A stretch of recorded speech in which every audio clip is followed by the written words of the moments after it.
Everybody, welcome to Simply Sterile. I'm your host, Carol Malone, and today we're going to talk about insulation testing. The first thing you want to do is read the IFU for your insulation tester and find out what PPE you are supposed to be wearing. Typically it's gloves to help reduce and prevent shocks. So I'm going to put my gloves on. The next thing you want to do is check your tester, make sure you have battery power. Get yourself set up and get ready to go. So I'm going to hook my cord up. The first item that we want to test is our laparoscopic instruments, and we're going to set up our machine to do that. So we're going to put our pass-through item on there. The one thing I wanted to talk about is that most folks know that we're supposed to be testing our laparoscopic instrumentation. However, Amy put out an amendment March of 2022, and in that amendment, it also stipulates we should be testing bipolar forceps, insulated bipolar forceps such as these. We should be testing insulated scissors and scissor handles. I know that's a clip applier, but it's got an insulated handle. We should be testing and looking at cables and cords for nicks and cuts and things. And we should also be testing LEAP instruments and insulated GYN instruments, which I do not have any samples of. So I wanted to point out the amendment and the items that we also need to be testing and kind of run through those items with you today. So the first item that we'll run through is something that, again, should be very familiar to most folks. So this is a monopolar laparoscopic instrument. So I'm going to connect it to my insulation tester while wearing my PPE. I've already tested my tester. I'm going to run it through. Now you always want to choose the smallest hole possible to get the best read. So it's beeping obviously because my metal tip is metal and I have my thumb down. I'm pushing down to get a good read on the bottom. There's a fail. You always want to make sure you go to the very tip because a lot of times there's a fail there. I'm going to pull up so that I'm hitting across the top, running back. There's another fail. So this instrument has failed. However, I still want to test this metal handle just to see. And I already can tell you that it's going to fail because everything I have is broken. But I wanted to show you what a failure looks like. So to test my handle, I'm going to swap out my attachments. I'm going to put the brush in here.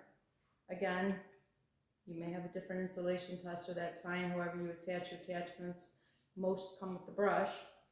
You want to take your instrument, hold your back, and you want to run it gently over your instrument. There's a fail, there's a fail. So this is failing miserably, and again, I knew it would. And I wanted to point that out. Now you want to flip it over, do the same thing on the back side. Again, fails miserably.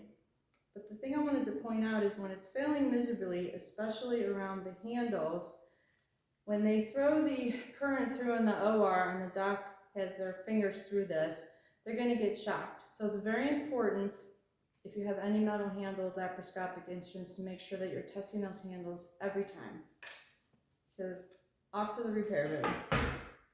The next item that we want to test is our our bipolar forceps. So you want to get your alligator clip, connect it on there, take your forcep, want to clip across both your prongs. Now we're going to just run the brush, again, gently across your instrument. Again, there's a fail. And then you want to do it down this side. There's a fail. I can see it sparking. You also want to run it on the inside. It's failing on the inside. So this is not a good instrument. Again, it's important. A lot of the fails are right here where the fingers are going to be. So they're throwing a current. Doc's got their fingers here. They're going to get shocked. It's not good for the doc. It's not good for the patient. It's not good for anybody. So you want to make sure that we're testing any insulated forceps, bipolar forceps, and so on. These are also failures. There's a lot of nicks and cuts and dings in these. This one's missing a tip.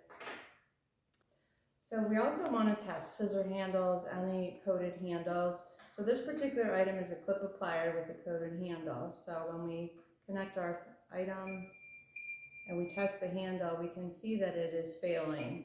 So what that says to me is that there's cuts and cracks in this coating, which means that there's bioburden underneath here, which is not good for patient care.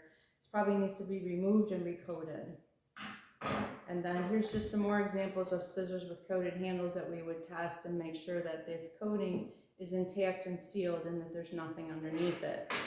The rest of the addendum does talk about checking our cords and making sure that there's no separation of the cord at the distal, there's no separation, there's no cuts, there's no nicks and fractures or lacerations or gouges. The last items that are on the list that I don't have any samples of are miscellaneous coated instruments, which could be your GYN instruments, such as LEAP instruments, coated speculums, coated tenaculums, and things such of that nature. You're looking for gouges, separations, nicks, and cuts. Well, I hope this information was helpful to you. So let's get out there and start insulation testing everything. Take care.